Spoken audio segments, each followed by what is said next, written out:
Necesito avanzar un poquito más rápido, ¿no? Entonces vamos a usar algunas laminillas. Habíamos visto nuestro concepto de farmacología, estudiábamos desde el origen de los fármacos, habíamos visto un poquito de farmacodinámica, farmacogenética. Ahora vamos a entrar 2 o 3 definiciones de los fármacos para entrar ya en farmacocinética. Estamos hablando de un fármaco.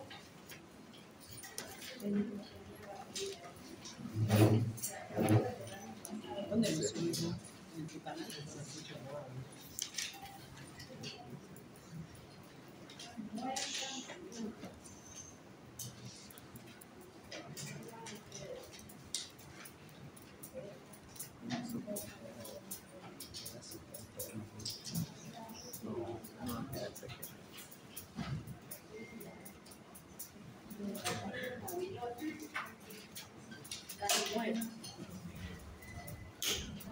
Bien, entonces cuando hablamos de fármaco, estábamos hablando de la sustancia natural o sintética capaz de producir la acción farmacológica. ¿Y qué era acción farmacológica? Eso no se les puede olvidar, acción farmacológica. Son las modificaciones que el fármaco le hace a quién. ¿Y qué le hace el fármaco a mi organismo? Modifica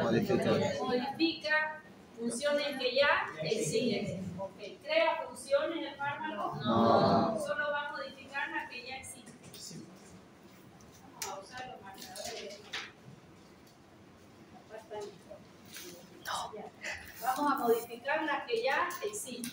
Bien. Cuando hablamos de fármaco, hemos dicho sustancia natural o sintética introducida en el organismo, es capaz de modificar el protoplasma vivo. Definición de la OMS, todo lo que es definición de la OMS de memoria, no hay de otra. ¿Qué es lo que va a hacer un fármaco? Va a prevenir. Ejemplo de un fármaco para prevenir una enfermedad. Vacuna. Una vacuna, listo. Para mitigar o aliviar, un analgésico. ¿Va a curar algo? No. ¿Va a aliviar un síntoma? En COVID que hemos usado analgésico, ahora en dengue que usamos analgésico antiinflamatorio o antitérmico, según lo que necesitamos. Un fármaco que va a curar, un antibacteriano, va a destruir una bacteria o va a inhibir su crecimiento para que el sistema inmune sea capaz de destruirlo. Y para diagnosticar, un fármaco para diagnóstico. El yodo. Fuerte. El yodo. El yodo radioactivo. Okay. El yodo radioactivo o los contrastes, los yodos marcados, isótopos del yodo, le damos de beber al paciente y de acuerdo a la radiación que él va a hacer, vamos a ver la captación de la tiroides y ahí fácilmente podemos hacer un diagnóstico. Esta definición, pie de la letra, es la definición de la OMS de un fármaco. Luego, ¿cómo nosotros vamos a nombrar los fármacos? Hay varias formas de nombrar el fármaco. Paracetamol, me decían hace rato. ¿Será su nombre químico? No. Acetamol. ¿No sabe el nombre químico del paracetamol? Acetaminofén. Fenol. ¿Se acuerdan algo de la orgánica de los eran las posiciones de un grupo fenil, orto, meta y para en el tercer lugar? Hay un grupo amino dentro de un fenol, ese es el paraminofenol. Ese es su nombre químico. ¿Es fácil o difícil? Fácil o difícil.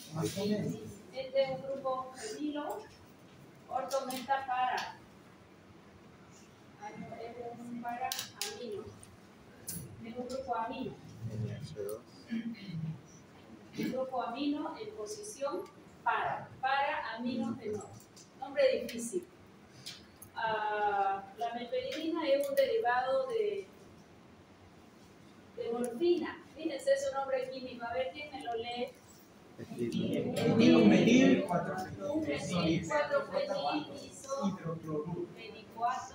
hidrocloruro. ¿Fácil o difícil? Difícil. En realidad este es estructura química, a eso le llamo nombre químico, estructura química. ¿Ok? En el paracetamol está parecido al nombre, o sea que no es tan difícil para mí, no. Pero es una nomenclatura que los médicos no utilizamos. Solo va a estar en la literatura, en el dossier de un fármaco, y que los farmacéuticos para ellos es importante. ¿Okay? Sin embargo, como este nombre químico resultó ser tan complejo, porque es la estructura química, es química orgánica básicamente, se introduce lo que se llama nombre genérico. ¿Se parece paraminofenol a paracetamol? Sí. Okay. Es un nombre que no lleva la estructura química, un poquito más fácil de pronunciar, tiene ligero parecido a la estructura química y es una denominación mundial. O sea que si ustedes van a ejercer en Bélgica, el paraminofenol se llama paracetamol. Tiene también otro nombre, es acetaminofén. Los dos son válidos, ¿okay? Los dos son genéricos. O sea que el nombre genérico, ¿quién lo coloca? Organización Mundial de la Salud, para que los fármacos tengan una denominación parecida a su estructura y que sea mundial. O sea que donde ustedes ejerzan, el paraminofenol es un paracetamol. ¿Está claro? Tiene que ser un nombre de fácil pronunciación, no tan complicado como el nombre químico del fármaco, ¿ya? Y es el nombre que deberíamos usar en la receta. Por ejemplo, hiciste un dengue y tu médico escribe Tialgin. ¿Qué es Tialgin? Paracetamol. Se va con tu receta, tu paciente va a Tialgin, que no le cambie. Por el paciente ni por el farmacéutico. Tialgin, no tengo Tialgin, pero tengo paracetamol. El Tialgin es el paracetamol de un determinado laboratorio. Dioxadol es la dipirona de un determinado laboratorio. ¿Okay? O sea que aquí viene otro nombre que es de abajo. Nombre comercial. ¿Qué diferencia hay? ¿Tiene relación con el nombre químico? No necesariamente. ¿Tiene relación con el nombre genérico? No necesariamente. ¿Quién lo coloca? La empresa farmacéutica. ¿Quién lo fabrica el fármaco? Y es un nombre que se llama de fantasía, solo sirve para complicarnos la vida. Al paciente, al farmacéutico. ¿Okay? Pero ¿por qué el médico le dice que no le cambien y le pone 2 rayas ahí? Que tenga su comisión. ¿Se entendió? Entonces, ¿cuál es la forma de hacer una receta? Siempre el nombre genérico. Eso lo vamos a ver cuando veamos forma con la receta. Su nombre genérico, qué cantidad y el número romano. ¿Qué dice la ley del medicamento Bolivia? Que todo médico debe prescribir con denominación genérica. Sí está permitido poner entre paréntesis algún laboratorio de preferencia. Sí está permitido. ¿Okay? Muchas veces pueden tener un paracetamol de 0,10 centavos, uno de 1 peso y Tialgin de 2 pesos. Y le das a tu paciente y el de 0,10 centavos no le va a dar la fiebre. El otro se tiene que tomar 2 a cuenta de 1. Y resulta que le diste el Tialgin y vamos mejor. ¿Deberían entender? Entonces eso se presta para que muchas veces tengamos que poner el nombre comercial. Pero detrás de los fármacos que hay un gran negocio. ¿Qué fuera lo ideal? Lo ideal fuera el médico prescribir en genérico y el farmacéutico le dice, mira, tengo estos 5 paracetamol, elija cuál. Eso es otro cuento. Los fármacos también son un poco como la ropa, sí. Este pantalón vale 100 y este vale 300. Lo metes a la lavadora, igual parecería que va mejor. Probablemente es más caro y te va a durar 10 años si no te engordas. ¿Ya? Lamentablemente, deberíamos tener un programa que controle la cantidad de medicamento que está prescrito y que sea el medicamento. Eso son controles de calidad. Si yo tengo mi laboratorio y voy a hacer mi propio paracetamol, yo tengo que llevar al Ministerio de Salud una muestra de lo que yo estoy produciendo y le voy a poner un nombre de farmacia. Y ellos me lo autorizan, porque vale 2 años o 5 años la autorización. Pero después nadie controla nada. En otros países la ley dice que cada cierto tiempo el Ministerio de Salud debería sacar muestras de cualquier farmacia de mi producto y hacer un control de calidad. Quedó claro lo que quise decir. Bien. Entonces, la definición de un nombre químico, ¿qué es? El nombre de la estructura química. Punto. ¿Fácil o difícil? ¿Lo vamos a usar? No, pero ya lo conocemos. ¿Qué es un nombre genérico? Dado por la organización. Es un nombre universal que se va a dar en todo el mundo, parecido y de fácil pronunciación. Con eso hacemos toda la farmacología universal en el mundo entero. Pero claro, va a estar en cada idioma. El otro día recibí una joya, era una glutationa, y estaba en coreano. Decía ahí glutationa, pero en coreano. Entonces va a estar en el idioma de cada país. Eso es así. Luego, el nombre comercial, ¿qué es? Nombre de fantasía. ¿Quién lo coloca? La industria de fármaco. Puedo tener como que hay 20 nombres comerciales del pinche paracetamol. Sí. ¿Qué hay detrás de esto? A mí siempre me gusta hacerles pensar un poco. Resulta que si vamos a dispensar de este laboratorio o de aquel, cuando vamos al hospital, vemos a mi colega farmacéutico con su bolsito. Sale el paciente y se entra, doctor, ha llegado esto, es nuevo, y te regalan ahí 10 cajas, 20 cajas, y están vigilanteando con qué receta sale el paciente. De sus 10 recetas, ¿cuántas llevan su nombre comercial? Y eso tiene unos premios. ¿Okay? Entonces el médico va a cubrir su seguro, todo pagado, el protegido, en el mejor hotel, no va a pagar nada, la empresa no tiene tanto control que sufre. Y resulta que tu paciente tenía 2 pesos para consulta y la receta de ese nombre comercial probablemente valga 5 o 10 veces más. ¿Me dejo entender? Ojo, está en la otra cara de la moneda que muchas veces la efectividad de lo más económico probablemente no es la que espera. También es muy complejo en nuestro país ese tema. ¿Okay? Pero gran parte ocurre así. Si ellos van a gastar en visitadores médicos, a cada paso van a ir regalando una X cantidad de fármacos que vienen en una cajita. Eso es poco, o no es poco. Más el sueldo de la persona que está yendo, más la capacitación, y te dejan una empanada, te dejan no sé qué. Todo ese gasto, ¿quién lo paga? El paciente. Porque ese fármaco va a costar 5 o 10 veces el valor.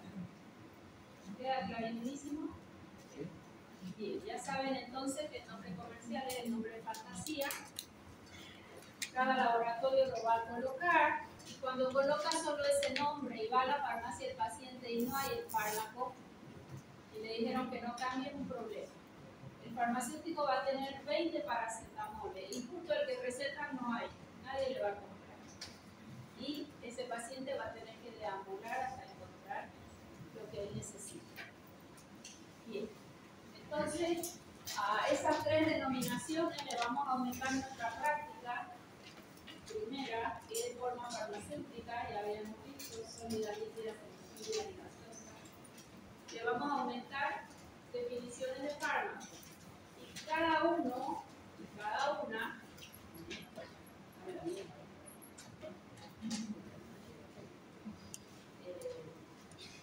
cada uno y cada una va a buscar 10 fármacos y va a poner su nombre químico, su nombre comercial y su nombre genérico, pero háganlo, así van aprendiendo un poquito. ¿Dónde voy a encontrarlo? No en el libro fármaco. ¿Dónde lo voy a encontrar? Vale. Probablemente en el Bademecum, o colocan un nombre que conozcan y ahí buscan en internet, ¿verdad? Su bula o su prospecto y los nombres de los laboratorios. Ponen Bolivia y ahí te van a salir varios. Eso necesito que hagan, ¿ya? Cada uno va a traer y me lo van a dar, me lo van a presentar. No, se lo voy a pedir. Pueden leerlo, claro. Pero intenten no copiarse. Bien. Hasta ahí entonces ya hemos visto lo que es un fármaco, la definición de la OMS. Hemos visto que es una denominación genérica, una denominación comercial y el nombre químico es fármaco. Ahí hay algo importante que no lo dije, y es la llamada denominación genérica.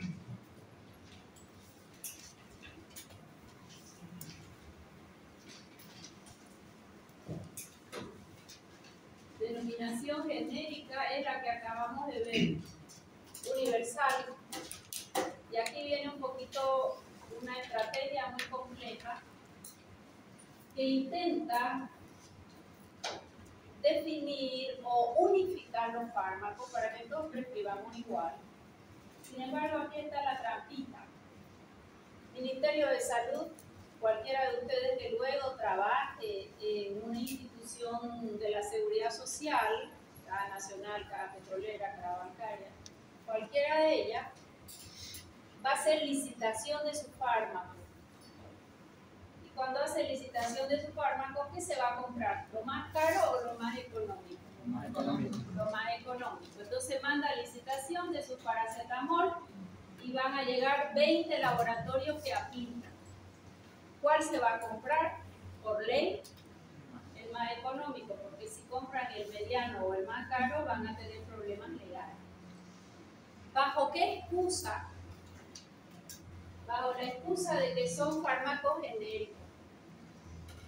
Sin embargo, ¿cuál es la denominación de un medicamento genérico? Denominación genérica y medicamento genérico es lo mismo, no. Y ahora me toman atención. Un medicamento genérico es un medicamento que tiene el mismo principio activo que un fármaco innovador y tiene la misma biodisponibilidad.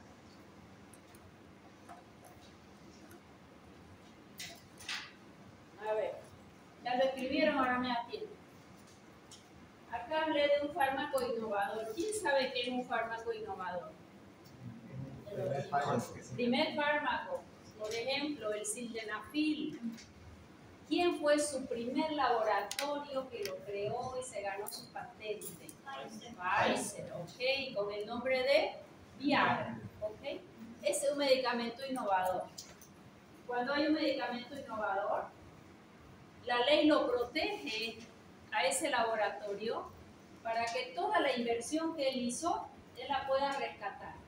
Entonces le da 5 años de gracia para que solo él comercialice Viagra, el sildenafil con nombre de Viagra. No hay más sildenafil.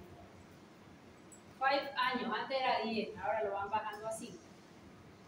Entonces eso le permite al laboratorio todo lo que invirtió, porque se invierte mucho para investigar un fármaco, él pueda rescatar dinero y ganar mucho más todavía.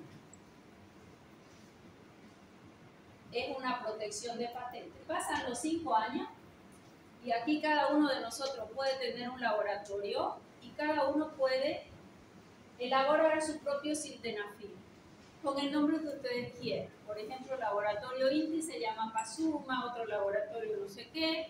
Cada uno le pone un nombre comercial al mismo medicamento.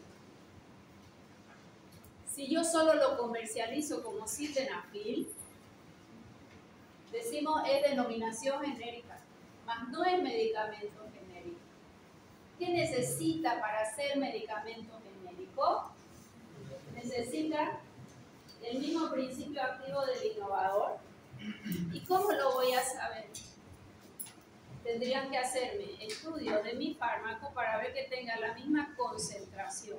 Y lo que es más importante, que tenga misma misma biodisponibilidad. Concepto nuevo. Profesora, ¿qué es biodisponibilidad? De la cantidad de fármaco que se administra al paciente, hagamos de cuenta que se han administrado 5 miligramos, ejemplo. De la cantidad de fármaco que se administra al paciente, vamos a hacerlo más fácil, 10. De la cantidad de fármaco que se administra, ¿cuánto llega en porcentaje y en cuánto tiempo? Repito, concepto importantísimo, lo vamos a volver a revisar en absorción de fármaco. ¿Qué es biodisponibilidad? De la cantidad de fármaco que yo le di a mi paciente, ¿cuánto llegó a sangre en porcentaje y en cuánto tiempo? Si acá este fármaco de 10 miligramos llegaron a sangre 2 miligramos, ¿cuánto es su biodisponibilidad? 2 miligramos en 15 minutos. Yo di 10, llegó 2. ¿Cuánto es su biodisponibilidad? Es la cantidad en porcentaje. 20%. 20%.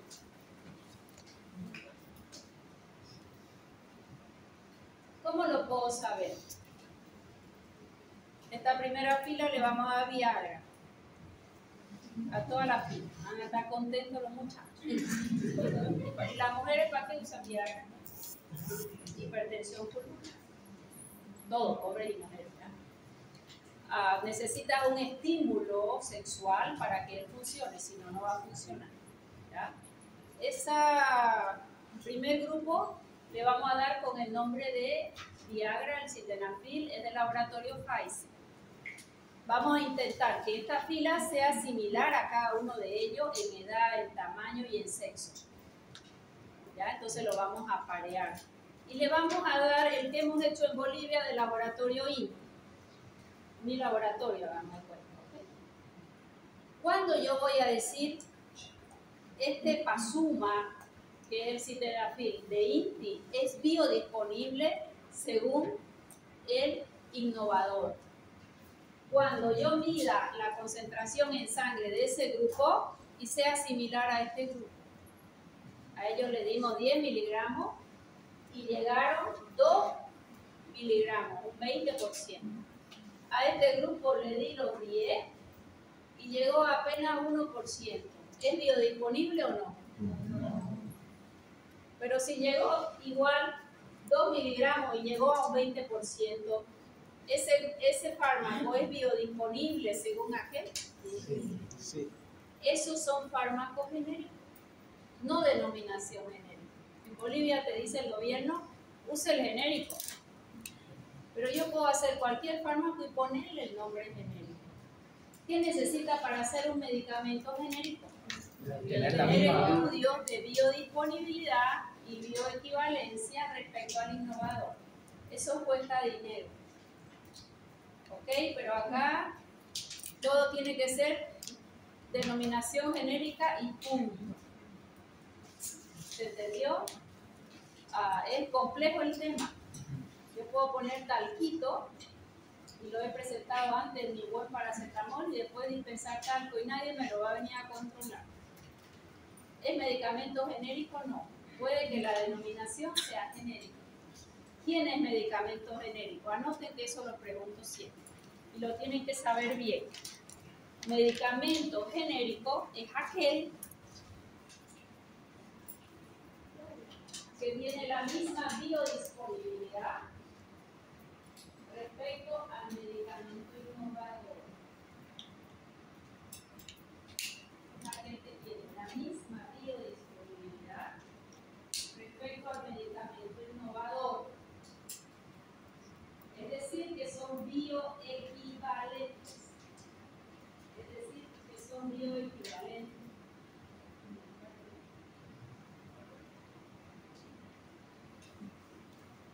Es decir, que son bioequivalentes. ¿Qué es biodisponibilidad?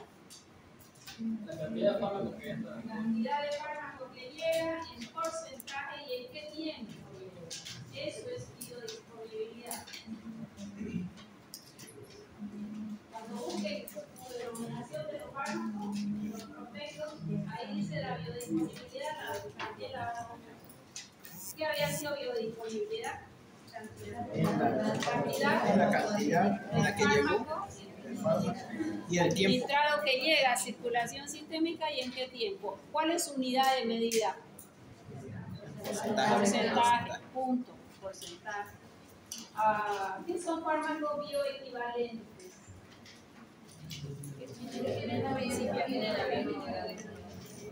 Que tienen similar, no puede ser exacta, similar biodisponibilidad. Esos son medicamentos genéricos, muy diferente al nombre genérico. ¿Se entendió? Sí. Esa es la gran pelea con el gobierno siempre. Yo trabajé en Caja Nacional, en el Comité de Fármacos, y era la pelea, porque encima peleas con los que manejan la plata, ¿qué se llaman? Los administradores. Porque claro, ¿qué va a querer agarrar un paracetamol? ¿De 10 centavos o el de 2 bolivianos? Y ahí ellos te discuten que son fármacos genéricos y que la ley dice que es genérico. Pero la ley dice medicamento genérico, no dice denominación genérica. ¿Se entendió? Denominación genérica.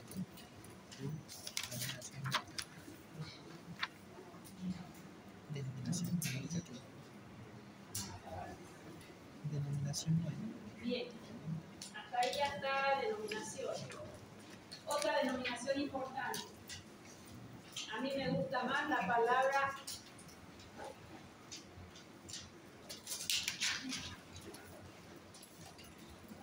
RAMS. ¿Qué es RAMS? Son, ¿qué es una reacción adversa? Son efectos no deseados en los fármacos, efectos no deseados que no lo puedo separar de la acción farmacológica. Que no puedo separar de la acción farmacológica. Veíamos con ustedes salbutamol, ¿verdad? Salbutamol es un agonista, adrenérgico, beta 2, mayor a beta 1. Su efecto agonista es beta 2, me hace ser broncodilatador. Y beta 1 me hace aumentar las 4 propiedades cardíacas y me da taquicardia. ¿Puedo separarle al salbutamol el efecto broncodilatador del taquicardizante? No. Vienen juntos. ¿Okay? Entonces, reacción adversa son efectos no deseados. No puedo separar de la acción farmacológica. Y algo que a mí me gusta aumentar ahí. A dosis usual. A dosis usual. Y ahora vamos a ver por qué. Paracetamol, una dosis usual en vía oral, como broncodilatador, son 4 miligramos. Si yo tomé el paracetamol vía oral, ¿solo va a ir a mi bronquio y lo va a dilatar hermoso? No. Va a ir a todo el organismo, donde pilla un receptor beta, o lo estimula o lo inhibe, según qué beta es. ¿Ok? ¿Puedo separarlo de la acción farmacológica principal? No. Y la taquicardia que puede tener mi paciente si le di en vía oral, ¿es independiente de la dosis o siempre se va a dar? Siempre se va a dar porque va a ocupar esos receptores. O sea que reacciones adversas, efectos no deseados, independientes de la dosis. ¿Qué significa? Que nosotros vamos a prescribir fármacos y en ese paciente tiene derecho a manifestar efectos no deseados, llamadas reacciones adversas. Y yo estoy usando la dosis usual o dosis terapéutica, no necesariamente toxicidad, no una dosis tóxica. ¿Se entendió? Sí. Eso es importante entenderlo, porque en esta mano tengo el efecto deseado, broncodilatador, y en esta otra el taquicardizante. No lo puedo separar, estoy hablando de dosis usual. Entonces yo les pregunto, ¿las reacciones adversas o no deseadas aparecen a dosis usual o a dosis tóxica? A dosis usual. Desde dosis usual. Ya si me pasé de dosis, va a magnificarse. ¿Ok? A veces viene el paciente o el paciente reniega. Yo fui al médico por A y salgo por B. Me dolía el oído, me dio una amoxicilina IBL y ahora lo que tengo es diarrea. Tenía una otitis, era necesario un antibacteriano, amoxicilina, un espectro fantástico en la otitis, gran positivo, gran negativo nos cubre. Como hay mucha resistencia, se lo asocia a un inhibidor de beta-lactamasa, ácido clavulánico, sulbactam. Y el ácido clavulánico hace una diarrea hermosa. Y la amoxi más hermosa. ¿Por qué? Porque me va a barrer La flor. flora gran positivo y gran negativo, buena y mala, todas. Y si hay barridito de flora más el ácido clavulánico que estimula un poco, diarrea. Así yo le dé 500 miligramos que es dosis baja, o 1 gramo que todavía es dosis terapéutica, o 2 gramos que todavía está dentro de su ventana terapéutica. ¿Se entendió? Entonces fíjense que el paciente debe saber que tomando ese fármaco pudiera venir tales efectos adversos. Eso es complejo. A mí me gusta decirle al paciente, puede venir un poco de diarrea, puede pasar esto o aquello, no en todo. Pero si ocurre, se hidrata y sigue tomando su medicación. ¿Tiene derecho a saberlo el paciente o no? Sí. Ah, el médico me dijo que me iba a dar diarrea, tenía razón. Pero voy normalmente una vez al baño, fui un poco más líquida, pero no volví a ir.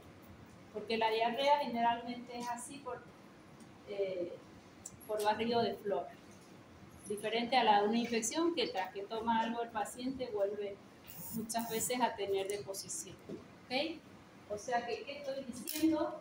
Que las reacciones adversas se presentan a dosis usuales. ¿Se presentan en el 100% de los pacientes? No. Pero hay pacientes que le quieren dar un fármaco y te dice, ay doctora, ¿qué me va a dar? ¿Por qué? Le digo, ¿vio que siempre ahí dice todos los efectos adversos? Sí, a mí me da todo. ¿Y sabe qué? No soy loca de la cabeza. ¿Qué pasó con ese paciente? Hipersensible. Paciente acetilador. Puede ser un acetilador lento, que con baja dosis es como que él hubiera tomado mucha dosis, si es que el fármaco sufre acetilación. Y también se llama, como lo dijo por aquí alguien, paciente hipersusceptible. Probablemente un acetilador lento. ¿Okay? O sea que ese tema de las reacciones adversas yo molesto mucho, porque así como ustedes tienen que saber el efecto que desean, tienen que resaber lo que va a producir que no es beneficioso. ¿Se entendió? Reacción adversa, ¿la puedo separar del efecto beneficioso? No. ¿Puede no presentarse? Sí. ¿Puede magnificarse con mayores dosis? Cuando empieza a magnificarse porque le di más dosis, ahí le voy a llamar efecto tóxico. Y ahí entra la toxicología. Cuando yo me dice de 500 a 2000 y yo di 3000, ahí ya le podemos decir efecto tóxico. Nos hemos pasado de la ventana terapéutica. ¿Quién recuerda qué era ventana terapéutica? La franja terapéutica. O franja terapéutica. La distancia que hay entre La distancia mínimo efectivo y máximo tolerable. ¿Dónde pueden aparecer con mayor intensidad las RAMs? Arriba de lo máximo tolerable. ¿Pueden pasar con dosis mínima terapéutica? Con cualquier dosis. ¿Se entendió? Esto se está poniendo complicado. Imagínate una rebalada. Ya. Esos casos.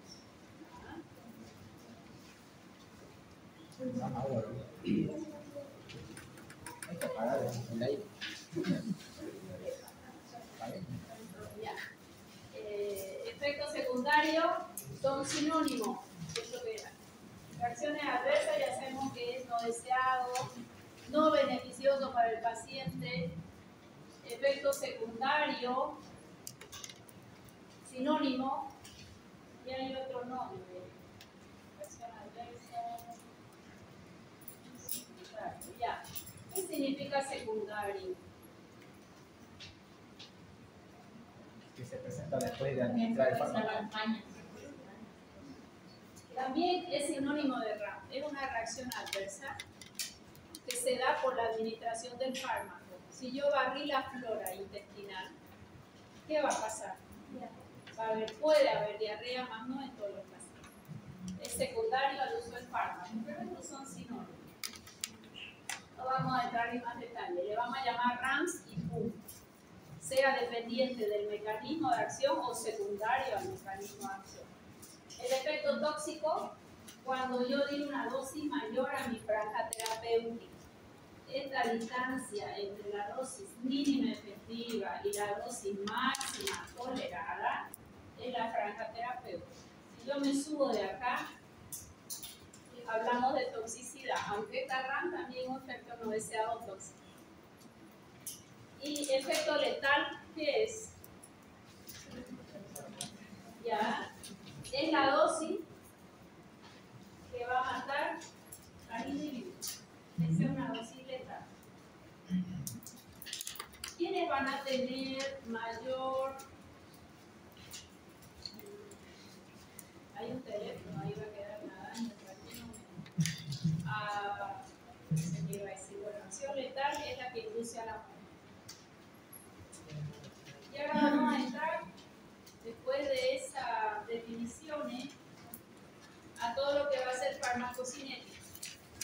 Farmacocinética, empezamos con la dosis del fármaco administrado, ahora vamos a ver un poquito de dosis. La cantidad de fármaco que llega en porcentaje se llama biodisponibilidad. ¿Okay? Llegó el fármaco a circulación sistémica. Llega el fármaco a circulación sistémica. ¿Cómo llega el fármaco a circulación sistémica? Si yo lo tomé el fármaco en vía oral. Tiene que ser absorbido en el intestino. Vamos a ver las características y de ahí vía vena porta, ¿a dónde va? Al hígado. Al hígado. ¿Y el hígado qué hace? ¿Lo deja pasar? Lo biotransforma. Lo biotransforma. ¿A todo el fármaco? Vamos a ver qué cantidad nos va a biotransformar. Y después de que lo biotransforma, lo va a alargar a circulación. Cuando llega a circulación, ¿qué hace el fármaco? Se queda libre, no se une a nadie. Ese va a ser el fármaco con acción farmacológica. ¿Y el otro porcentaje qué va a ser? Una proteína. A la albúmina. Ya tiene mucha afinidad por albúmina. Albúmina principalmente, también algunas proteínas. Y la albúmina lo lleva por todos lados como su transporte. ¿La albúmina es chiquita o grande? Gran peso. ¿Será que va a entrar dentro de mi célula que tenga una doble membrana lipídica inversa? Imposible. Entonces, ¿el fármaco va a tener acción farmacológica? No. Es inactivo. A ver, quiero que piensen. Cuando el fármaco activo ya entró a mi célula, modificó lo que tenía que modificar, no se va a quedar para toda la vida. O yo me tomo un paracetamol para mi dolor de cabeza de toda mi vida. Apenas el dengue te dura 4 horas con suerte. A otro 6, a otro 8. Pero eso es mi vida. ¿Sí o no? Cuando el fármaco que actuó se va, el que está unido a la albúmina se lo entrega. La misma proporción, si se fueron 10 moléculas porque ya actuaron, 10 moléculas del que está unido a proteína se entrega sangre hasta que se agota. Y eso hace la semivida de un fármaco. ¿Okay? Bien, después de que se destruye y actúa, tendrá que ser eliminado. Dos conceptitos que ya hemos visto bastante de ellos, antes sí de entrar a absorción.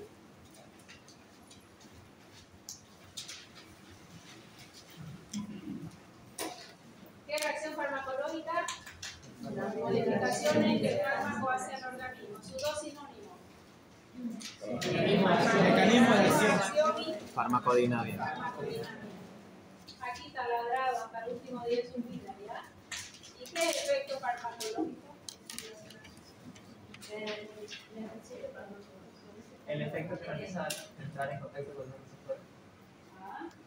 Acción farmacológica son las modificaciones. ¿Y cuál es el efecto? Es la respuesta o consecuencia de la acción farmacológica.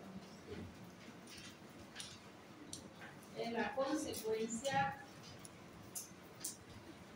o respuesta a la acción farmacológica. Y aquí muchos les encargo no equivocarse. En el examen pido acción farmacológica y me ponen el efecto. Salbutamol. A este pobre lo tenemos de hijo, ¿no? ¿Qué mecanismo de acción había tenido? Agonista, beta-2. ¿Qué era agonista? ¿Qué características tenía un agonista? Que hacía una acción similar, Ocupa un receptor y qué más. cumple la misma o similar función. Bien. Y finalmente y farmacológicamente hablando, que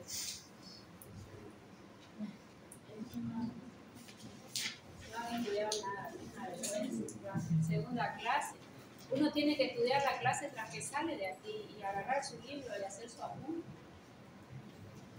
Agonista tenía dos características, ocupa un receptor y la segunda hace lo mismo que el neurotransmisor. Ok, ¿qué se llama eso? Bien. ¿Tiene actividad intrínseca? Ok, entonces un agonista adrenérgico beta 2 mayor a beta 1. ¿Qué es agonista? Ocupa el receptor adrenérgico, noradrenérgico, sobre el receptor beta 2. Alfa estimulaba y beta inhibe, entonces hay una broncodilatación. ¿Cuál es la acción y cuál es el efecto? La acción son las modificaciones del fármaco y del receptor. ¿Qué hace? Es agonista, adrenérgico, beta 2 mayor a beta 1. ¿Y cuál es el efecto? Broncodilatación. ¿Se entendió? Entonces la modificación es ocupar un receptor beta 2 igualito que la noradrenalina. Esa es la modificación que le hace a mi organismo. Busca el receptor beta 2 y ahí se queda. Y hace lo mismo que la noradrenalina. ¿Eso qué produce? ¿Qué consecuencia o qué respuesta produce? Es el efecto farmacológico.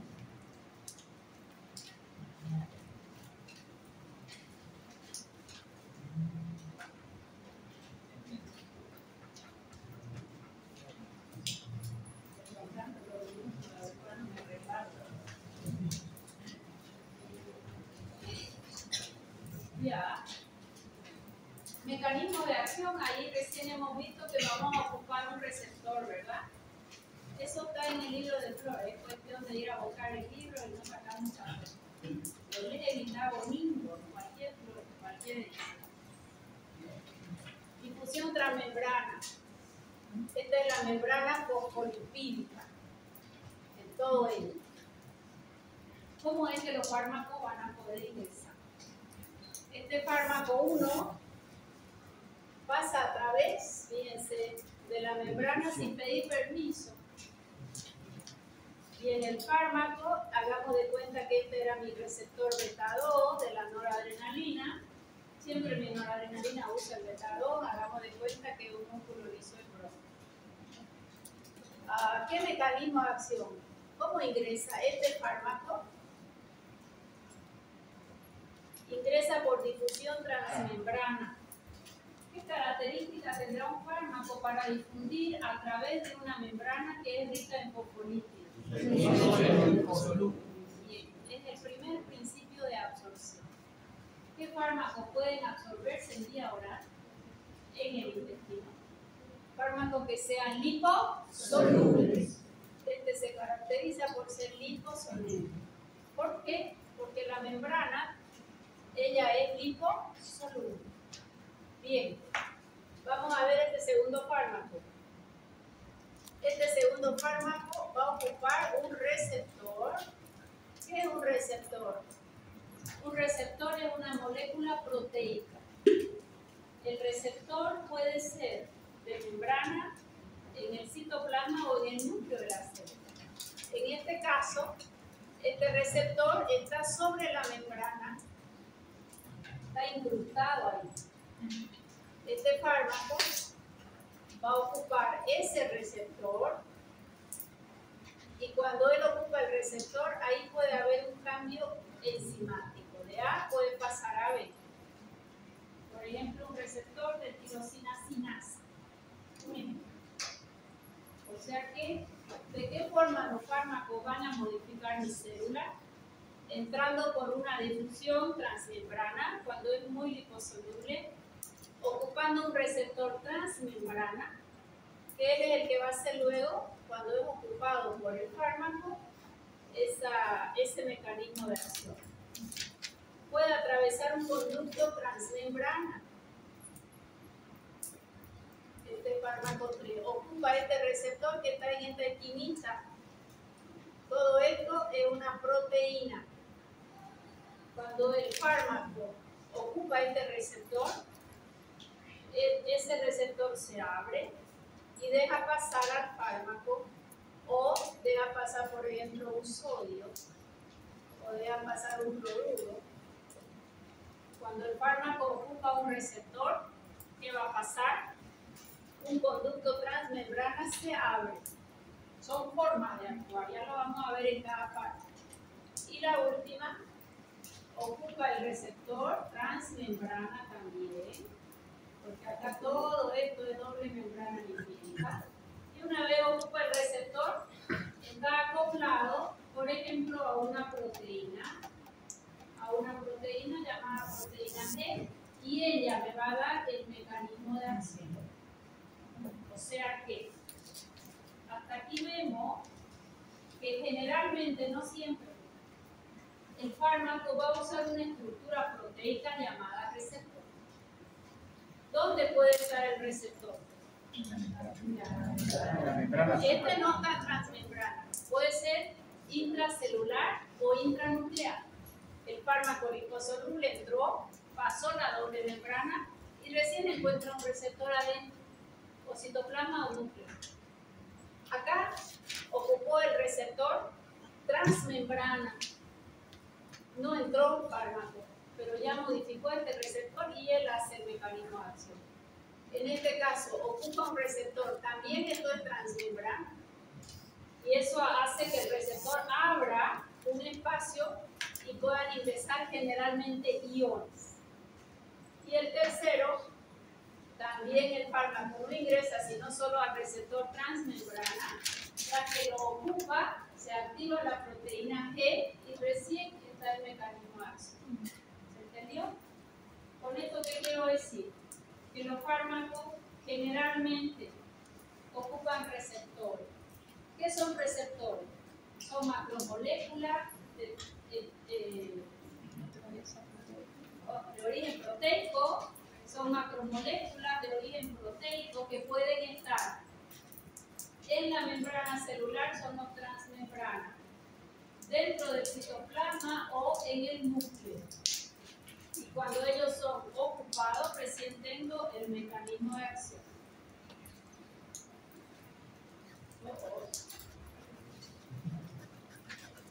¿Será el único?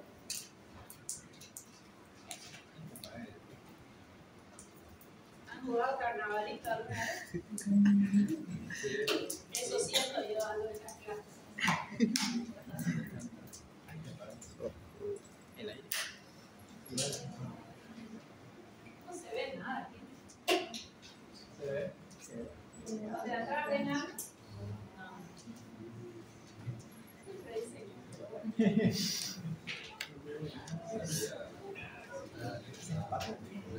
Ahí hemos visto cómo el fármaco va a ocupar un receptor que puede estar ¿dónde? Membrana, plasma intranuclear. ¿Serán la única forma de actuar de los fármacos? Vamos a ver, este está bellísimo, este mecanismo de acción. Fosfolípido de membrana, cualquier célula, doble membrana lipídica. Aquí tengo células con doble membrana lipídica. Va a venir el cirujano y me va a cortar porque me va a operar túnel del carpo. ¿Qué hace al cortar el cirujano? ¿Qué le hace a los fosfolípidos de membrana? Los agrede, ¿verdad? Y si los agrede, libera fosfolipasa A2. Viene un paciente o una persona y se quema con agua caliente, no le achurtó a su mate y se quemó y quedó rojo. También tengo fosfolípidos de membrana. Agresión de tipo térmica. ¿Qué se libera? Fosfolipasados. Están en el laboratorio con el ácido clorhídrico, se descuida uno al otro y lo quema con ácido clorhídrico. ¿Qué tipo de agresión es? Química. Química. ¿Qué se va a liberar? Fosfolipasa. Este paciente tiene COVID y el COVID empieza a agredir el fosfolípido, pero de las células adiposas, donde hay gordurita. Hay mucho fosfolípido y el COVID viene y lo agrede. Lo agrede al fosfolípido que libera Fosfolipasa. pasado. ¿Qué tipo de agresión? Biológica. O sea que, ¿quién puede agredir mi doble membrana lipídica? Agresión física. Ah, estoy caminando y me caí. ¿Cómo quedó esto? Rojo y me duele. Edematizado, una tetrada de sensorio o una criada. ¿Okay? ¿Qué tipo de agresión? Traumática. O sea que una agresión química, física, térmica, biológica me puede agredir fosfolípido de membrana que libera Fosfolipasa. fosfolipasa 2 y la fosfolipasa 2 la aprenden una sola vez en su vida. Es la enzima madre de la vía de la inflamación, principal y alterna. Si yo le pregunto, ¿quién es la madre de la inflamación? Fosfolipasa 2. Mientras que mi fosfolípido esté intacto, yo no estoy inflamada. Pero no es más que se agreda y empieza cascada de inflamación. Recién les dije, va a ser la madre de dos vías de la inflamación. Fosfolipasa 2 forma ácido araquidónico. Esta es la vía que más han estudiado. El ácido araquidónico, ¿qué va a formar? Ciclooxigenasa. Ox1 con 2. Ahora la vamos a revisar. Y ella forma los endoperóxidos. ¿Quiénes son ellos? Prostaglandina. ¿Dónde está? No lo puedo marcar porque. Prostaglandina, serie 2. Porque la 1 y la 3 son antiinflamatorias. Prostaglandina, serie 2. Nos forma prostaciclina y nos forma trombosano. A ver, quiero que me atiendan de vuelta. Agredimos fosfolípidos de membrana. ¿Por qué tipo de agresión? Química, física, mecánica, térmica, la que quieran. ¿Qué libera? Fosfolipasa. ¿Qué fármaco inhibe fosfolipasados? Glucocorticoides. Al inicio de la inflamación. Más abajo tengo una vía principal de la inflamación y una alterna, pero viene el glucocorticoide y se lleva la flor. Mejor antiinflamatorio que él, ninguno. Ninguno es ninguno. Que tiene así de efectos adversos es otro cuento. Pero ¿quién es el mejor? Hasta el día de hoy, de momento. Fosfolipasa 2 vías del ácido araquidónico. Hasta aquí es una vía común. Vamos a estudiar la vía principal de la inflamación. Ciclooxigenasa, y de ahí nos da los endoperóxidos. Prostaglandina, que da dolor, tumor, edema. Prostaciclina, antiagregación plaquetaria. Esta es la que menos se activa, no es que todo se activa. Y cuando hay una inflamación, ¿en qué termina? ¿Por qué se morían los pacientes de COVID al comienzo de la historia? Por trombo. ¿Por qué? Porque la vía de la inflamación, ¿en qué termina? Formando un trombo, microtrombo. Tromboxano A2. ¿Ok? Esa es la vía principal. A partir del ácido araquidónico, puede que yo bloquee toda esta vía de la ciclooxigenasa. ¿Qué fármaco la bloquea? Ciclooxigenasa. AINES. ¿Por qué 4A? Hagamos de cuenta que ya lo saben. Analgésico, antiinflamatorio, antipirético y antiagregante plaquetario. No todos son todos. Uno más analgésico, otro más antiagregante, otro más antitérmico, otro más antiinflamatorio. Ok. Viene la INE y me bloquea ciclooxigenasa. A este paciente lo hemos agredido por una cirugía, lo hemos agredido porque se quemó, porque se cayó, ok. Si yo bloqueo aquí, ¿qué va a pasar? ¿Para dónde se va toda esta popolipasa ahora? Esta era la vía principal de la inflamación. Vía alterna, very good. ¿Quién es la vía alterna que ni se ve nada acá? La vía de las lipoxigenasas. Vía de las lipoxigenasas y la vía de los leucotrienos. Este paciente es un paciente asmático, se cayó, se golpeó o entró al quirófano, salió con tanto dolor que le dan un AINE, le bloquean la vía principal. ¿Para dónde se va toda la popolipasa que se liberó? Para la vía de la lipoxigenasa y para la vía de los leucotrienos, principalmente leucotrienos de la vía 4, de la línea 4. Y los leucotrienos de la línea 4, ¿dónde están? ¿Dónde es ello implicado? Fisiología. En el bronco está. ¿Qué hace un montelukast? Bloquear el ciclo leucotrieno. Entonces, ¿qué le va a pasar a este pobre asmático que se cayó, se quemó y está dolorido? Y le dimos un AINE porque le tiene dolor y ahí vamos a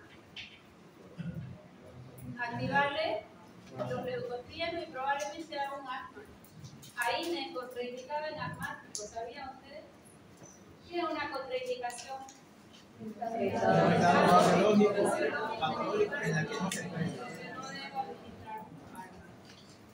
una contraindicación. En asmático el uso de ahí. Pero ¿por qué quería yo esta lámina? En la anterior vimos que los fármacos pueden actuar sobre receptores, ¿verdad? Receptores que están en citoplasma, en el núcleo, en la membrana, pueden abrir un canal iónico o activar a la proteína G. Pero no todos los fármacos actúan en receptores. Si yo les pregunto dónde actúan los AINES, ¿cuál es la respuesta? ¿Inhiben a quién? A la dieta. Y no tienen un receptor ahí. ¿Qué es la ciclooxigenasa? Es una enzima. O sea que ellos pueden inhibir enzimas, claro. Si yo inhibo acá la ciclooxigenasa, ¿qué va a pasar? Prostaglandinas caen, disminuye el dolor, la inflamación. Acá no pueden activarse las dos al mismo tiempo, porque esta es antiagregante plaquetaria y esta es proagregante. ¿Okay? La una o la otra. Y puede disminuir la formación de trombos. ¿Por qué en COVID después usábamos preventivamente una aspirineta, ni siquiera aspirina, para evitar la agregación de trombosas, activación de trombosas? Porque la aspirineta inhibe ciclooxigenasa, entonces no bajaba esta vía. El problema es que se activa una alterna. ¿Y qué mecanismo de acción tiene aquí el glucocorticoide? Inhibe a popolipasa 2, no de forma directa, ya lo vamos a estudiar. Estimula una proteína, se llama lipocortina y ella inhibe popolipasa 2. O sea que yo estoy inhibiendo una enzima, acá estoy inhibiendo otra enzima. ¿Esos son mecanismos de acción o no? Sí. ¿Cuál es el mecanismo de acción del ibuprofeno? Es un AINE, vamos. Inhibir la ciclooxigenasa. La ciclooxigenasa, en este caso la constitutiva y la inductiva. Ya. ¿Y qué efecto farmacológico tiene? Disminuir el dolor. Antiinflamatorio, ¿qué más? El dolor Si yo le pregunto, ¿y por qué antiinflamatorio? ¿Cuál es la respuesta? Porque disminuye la prostaglandina. Porque baja prostaglandina. Ok. ¿Y por qué la aspirina está contraindicado en dengue ahora? Si el paciente tiene fiebre, tiene dolor, no es un niño para que le dé relleno, o sea que le pudiera dar. ¿Por qué? Porque es antiagregante plaquetario. Porque va a inhibir al trombosa y probablemente un paciente con dengue ya en su tercera fase nos va a la plaqueta. Probablemente, no todos lo harán. ¿Sí? ¿Y cuál ¿cuál es el mecanismo de acción del glucocorticoide? Inhibir la fosfolipasa. Inhibe el fosfolipasa 2. ¿Y su efecto farmacológico? Antiinflamatorio, lo más potente que hay. Además de antiinflamatorio, es inmunosupresor y altera el metabolismo de carbohidratos, proteínas y lípidos. Ya lo vamos a ver. Pero acá el más importante es que es antiinflamatorio. ¿Por qué es el más importante y el más efectivo? Porque inhibe el inicio de las dos vías de la inflamación. La principal y la alterna. ¿Cuál es la principal? La ciclooxigenasa. Y la alterna, la ciclooxigenasa y leucotrienina. Entonces, fíjense que el mecanismo acá no actúa en un receptor. ¿Bien? Aunque el corticoide sí tiene que ocupar un receptor, viajar con el receptor, ir hasta el núcleo, darle la orden al ribosoma que haga una proteína que se llama lipocortina y ella recién va a inhibir fosfolipasa. Son mecanismos un poquito más comunes. Si te mojas,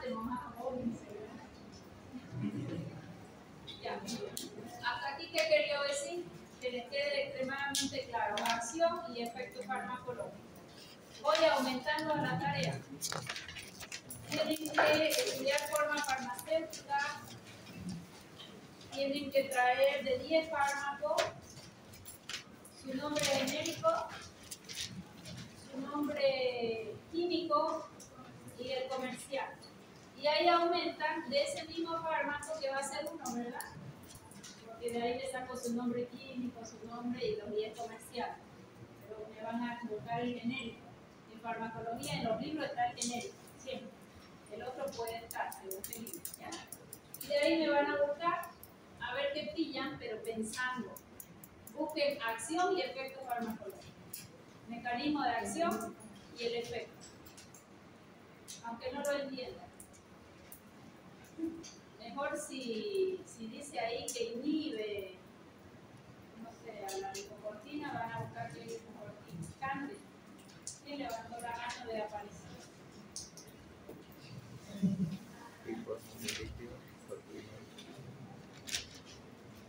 Vamos a dar gracias hasta que nos echen, ¿ya? Lo sacaron y la otra no vale. Siempre le doy hasta la licencia y salen corriendo y ganamos 10 minutos. Ya. Acción y efecto. Otro concepto. Estamos viendo solo conceptos. Quiero terminar conceptos para entrar a la solución. ¿Qué es un fármaco de acción local? Acción local.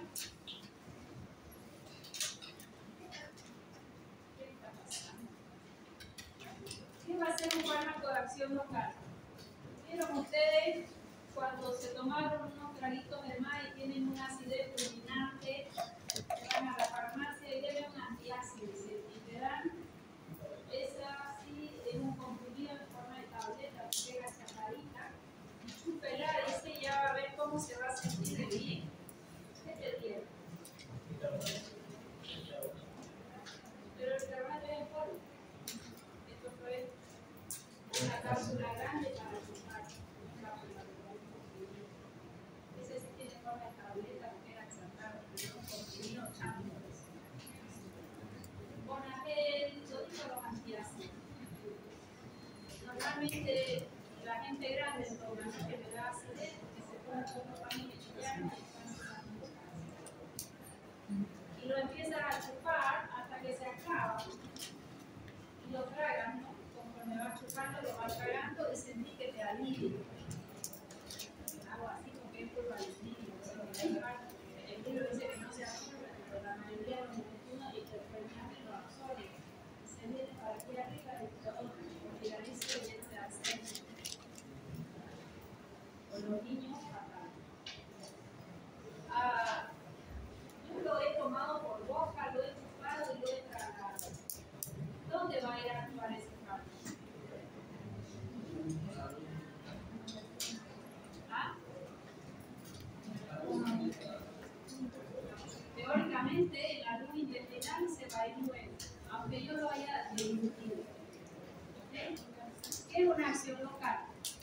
Tomamos el fármaco y la acción ocurre en el lugar. Puede ser piel o mucosa, sin alcanzar circulación sistémica. ¿Qué era circulación sistémica? Sangre. Pero yo por último me lo tragué para que mi estómago me agregue. Aunque yo no hubiese tomado el vía oral, según la característica del fármaco, puede tener una acción tópica o local nada más. ¿Qué es tópica o local? En piel o mucosa. Este cirujano va a operar a este paciente y necesita que haya la menor cantidad de microorganismos en el intestino, le van a operar colon. Entonces le dan para beber neomicina, pero para tomar por boca. ¿Qué ocurre con la neomicina? Es tan insoluble que nunca va a absorberse. La toma el paciente, destruye la bacteria de su camino con aminoglucosa, buena actividad en gran negativo y poquita en gran positivo. La va a tomar, le va a ir matando su bacteria gran negativo y se va a ir así como llegó. ¿Pasó por sangre? No. Aunque yo la haya tragado. ¿Okay? Entonces, cuando decimos este fármaco solo es de acción local, es que va a trabajar en piel o mucosa. Hice una quemadura y le van a poner quemadura sobre la piel. Sobre la piel. ¿Va a llegar a sangre?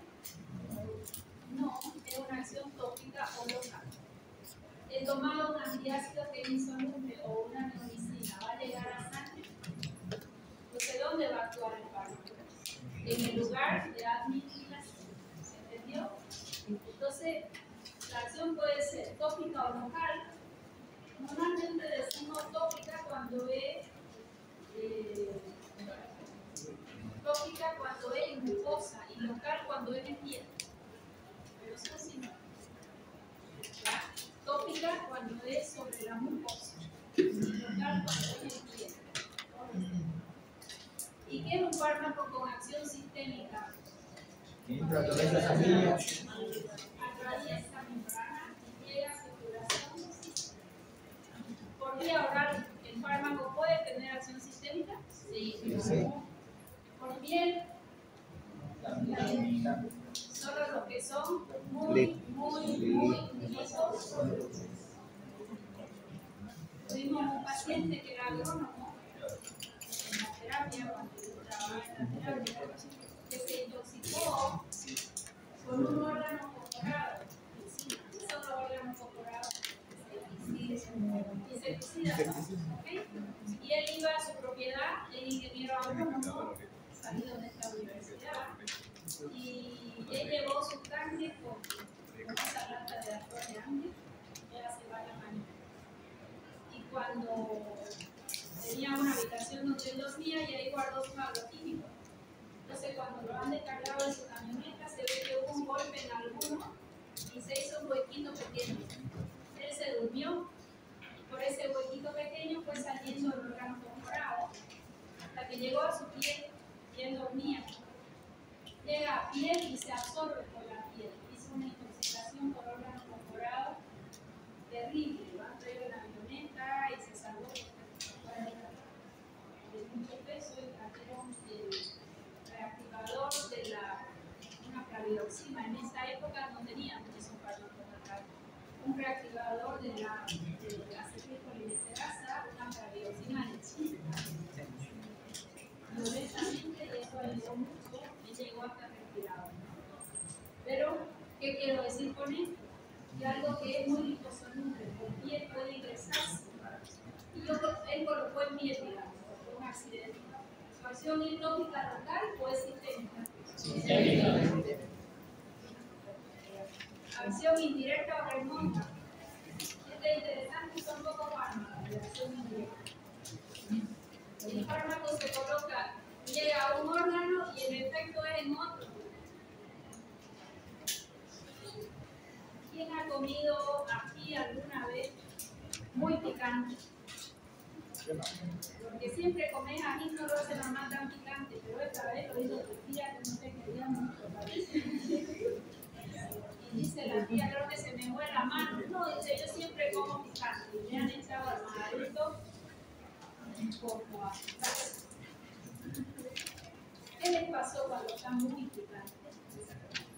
Empiezas a lagrimear y empiezas a toser y ya no puedes ni comer. ¿Por qué la tos? No lo metí por la nariz. ¿Cómo se llama el nervio? Que inerva el estómago y que pasa por el pulmón, otro nombre, neumopulmón gástrico. ¿Qué hizo el ají? Estimuló la mucosa gástrica y reflejamente al pulmón le da. El mecanismo de acción fue en la mucosa gástrica y el efecto fue a nivel pulmonar o a nivel ocular. Eso es acción remota, poco fármaco. ¿Saben quiénes tienen ese mecanismo de acción? ¿O ese tipo de acción? Los fármacos expectorantes tipo cloruro de amonio. El cloruro de amonio lo toma, viene jarabito, estimula la mucosa gástrica, la irrita y al paciente le da tos y esa tos va expectorante. A mí me da ¿se entendió? Es lo mismo que la mía, es como darle a mí al paciente. El fármaco llega a un órgano y el efecto es ¿se entendió? Muy pocos fármacos tienen acción indirecta remota. La mayoría son de acción sistémica, que llegan a sangre, y los otros se llaman de acción local o focal. ¿Quedó claro? Sí.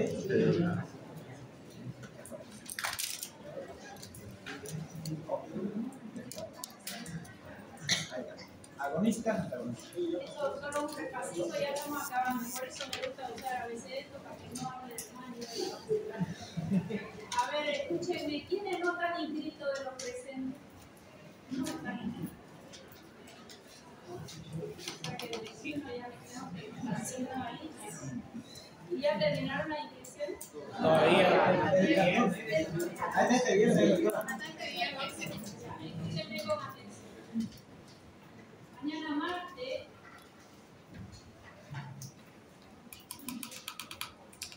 doctor, ¿tiene clase aquí?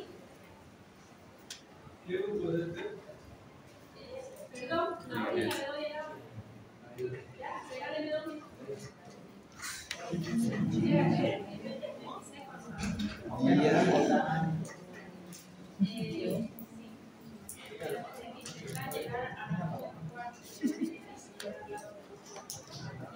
Escúchenme, esta vez es imposición. Mañana a las 2:30 vamos a hacer teoría. El aula 16 es la que me han dado para práctica. Voy a avanzar un poquito más de teoría, así hasta el otro martes ya están todos mis estudios. ¿Ya? Y voy a hacer teoría de 2:30 a 1 hora y media y 1 hora. O sea que no va a haber práctica de nada.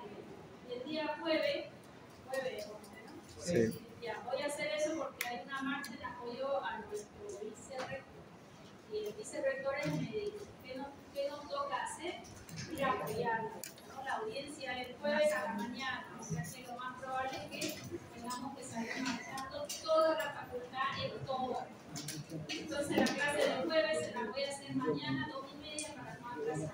¿Quedó claro? Ahora 16 es la que me han dado.